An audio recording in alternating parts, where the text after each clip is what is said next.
Good afternoon. We are in the midst of the week of Korach. Korach was Moses' cousin, first cousin in fact, a relative, a blood relative, who opposed Moses' appointment of Aharon, his brother, as the Kohen Gadol, as the high priest. And the Torah tells us that all those who opposed Moses and Aaron, there were two groups. One group tried to do the service. The other group were vociferous in their opposition. The group that was vociferous in their opposition and tried to get other people to rebel against Moshe Rabbeinu, against Moses, they were swallowed up by the earth. This was a new punishment that had never happened before. The earth sort of like opened up its mouth and closed on the bodies of the entire families of the opponents of Moses. And then a fire came out from God, and all those who offered the foreign fire, the strange fire that didn't belong, that in other words, they were not high priests, and they were offering a strange fire before God, they were all burned to death. This is strange. The whole episode is strange. What happened to Korach, by the way? Korach was the most vociferous in his opposition. He was one of those who had the fire pan. So the commentaries state that he was both swallowed up by the earth and at the same time he was burned. And his family followed him, except that his children, they repented. Wife didn't, but the children repented, and they eventually popped up from the earth. And one has to understand this whole story. Why the two separate punishments, and why the punishment for opposition is being swallowed up by the earth, and the punishment for offering a sacrifice where you don't belong to be there as a Kohen. You're not a Kohen, and somehow or other your soul gets burned. What's the process? What does it mean? We're told that prior to the actual argument, Korach went ahead and brought 250 great scholars. You know, some of them had white socks, some of them had black socks, some of them had shtreimels, some of them had fur hats, funny hats, upside down hats, downside up hats, fedoras, in all kinds of different ways. They all were the Edo. You know, they were all people who were princes of the community, men of great standing, Moetzes Gedolei HaTorah, etc., etc. These were the great men of Israel. And they opposed Moses. And how did they oppose Moses? He put them with a talus, an entire talus, a covering, a shawl, made of blue wool, tchelis, and asked Moshe Rabbeinu, does a talus that's made completely of the blue wool require tzitzis? Because tzitzis, part of the tzitzis is tchelis, is this blue wool. And Moshe says, yes, it needs tzitzis. And they began to laugh. Blue wool, one thread is enough of blue wool to make the tzitzis kosher, to make the garment kosher to be worn. So if the talus itself is blue wool, it shouldn't have to have any tzitzis. That's a hollow argument if I ever heard one, but what does it represent? What is the meaning of all of that? You see, Korach said that the innate nature of the Jewish soul is to be one with God.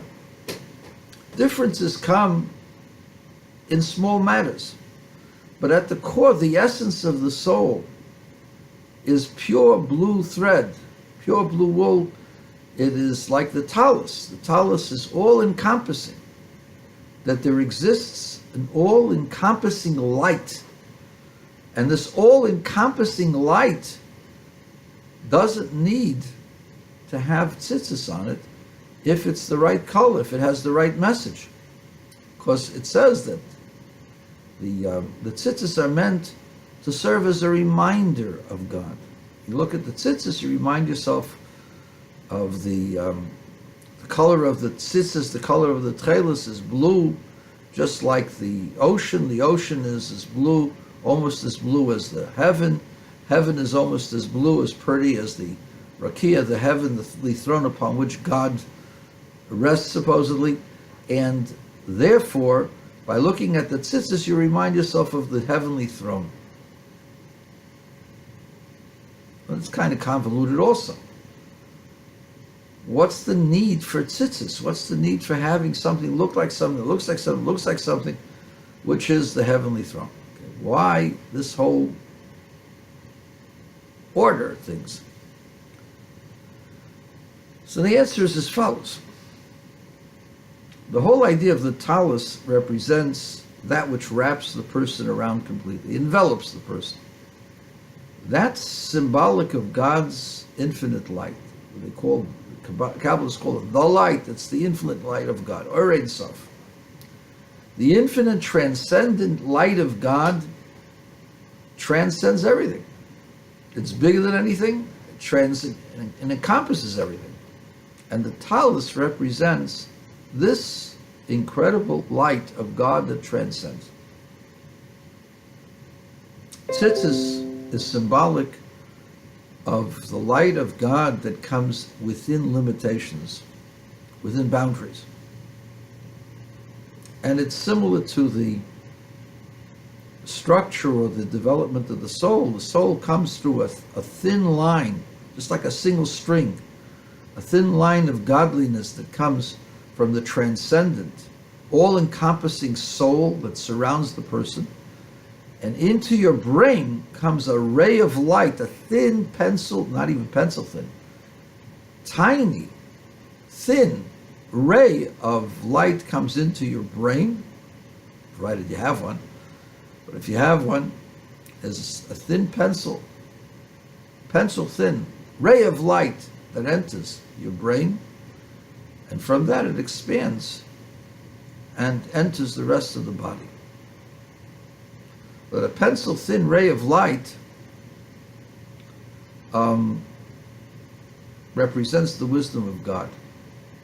God's wisdom, God's chachma, or the wisdom of the person. And it's narrow because initially it starts off as one point. And from that narrow band of light, the light expands into the entire body of the person and directs the person, gives the person its energy and life. So the tzitzis represents the intellect, the place where there is decision-making power, the place where we discern things. The talus represents the transcendent, the part of the soul that's above the body, that's infinite, that's connected to God totally. So why do we have to have tzitzis? And the answer that's given is as follows. You may have a holy soul. When it comes to making decisions as to what to do with your life, you have to follow thought process. You have to follow logic. You have to do things in an orderly fashion. Because the world that God created is an orderly world. You don't jump and do everything at once. You do one thing at a time. When you're doing Pesach, you don't do Shavuos. When you do Shavuos, you don't do Rosh Hashanah. So the tzitzis represents the beginning of the inspiration that comes within the person's mind. The tzitzis represents also the great tzaddikim, the Rebbes, the holy people who become the instructors of the generation. They're like a strand because they could be singular people, and they become the sources of virtue, the sources of inspiration for all the rest of the people. Now, why do you need them for? You need them because it's not enough to be just Jewish, generally Jewish. It's not enough to be generally happy. It's not enough to be generally doing things that are good. You have to be specific, and you have to be organized, and you have to have a vision and understanding and clarity as to what you're doing. So why did the people have to be killed by being swallowed in the earth? The reason why you need to have a Rebbe, a teacher, an individual, a Kohen Gadol, is because each individual has different parts to him, different aspects to him. Not all the time do you have the energy and the power to go against your nature. And furthermore, not every time do you have the insight to know what it is you're supposed to be doing. A Rebbe, a tzaddik, knows what you're supposed to be doing and teaches you what you're supposed to do at this specific time, this specific place in a person's mission in life. Korach and his men said, we don't need a Rebbe. We don't need a Kohen Gadol. We're holy ourselves. So you're holy yourself. That, you fooled yourself. You're fooling yourself. As long as the human being is found in a body, he has selfish issues of selfishness. And this person who has issues of selfishness cannot perceive the Ein Sof, the infinity of God, and also cannot unify with other people. As long as you're a yesh, as long as you have a body, you focus on the body, as long as you are self-focused, focused only on yourself and your own growth and your own happiness, etc., etc., as long as you do that, you can't have unity with other people. And you're missing the purpose of existence. Purpose of existence is to take your selfishness, your ego, and to blend it with everybody else and everybody else's ego. Make one out of it. To make one vessel for godliness through unity. You can only have unity if you connect to all other people. And you can only be connected to all other people if you're connected to your brain, to the head and the heart of the people, which is the Rebbe, a Rebbe. When you're connected to the tzaddik, you're connected to that singular light that shines within the brain of Klal Yisrael, of the people of Israel, and from that singular point it expands to the limbs. So maybe I'm a toe and you're a hand. Maybe I'm just a fingernail. But every one of us is a part of the structure of the Jewish people. But you need that tzitzis, that light of God that enters the brain and illuminates it and gives it life to direct the rest of the body what to do. And if you feel that you don't need Moses because you got a talus that's all tailus, that means you got a holy soul that's transcendent. And there's no difference from one soul to the other. It's all one soul. So the punishment for that is being swallowed up in the earth. Why? When is a person on the level of a talus? Not when he's in a body. You're in a body. By definition, you're selfish. By definition, you're only looking out for yourself. You can only eat for yourself. You can't eat for anybody else. All physical pleasures that you have are just for yourself, not for anybody else. So if you think that you're above the tzaddik, which is the illumination in the brain, because you connect to the soul that's transcendent, that means either one or two things. You're deluding yourself, or you're totally one with godliness that surrounds you. If you're one with godliness that surrounds you, there won't be any distinction between yourself and anybody else because you're one with godliness.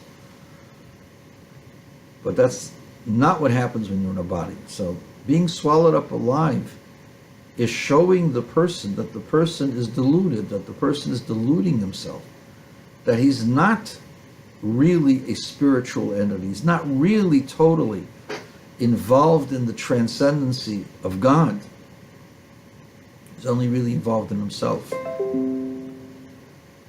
And while they were being swallowed up in the ground, the children of Korach were able to do tshuva because they recognized at that moment that they were not on that level, that they needed to have the divine light that comes through Moses. That little pencil of light, that the transcendent power is far greater than that. But they don't have it as long as they're found in a body, as long as they're found with a stomach, with desires.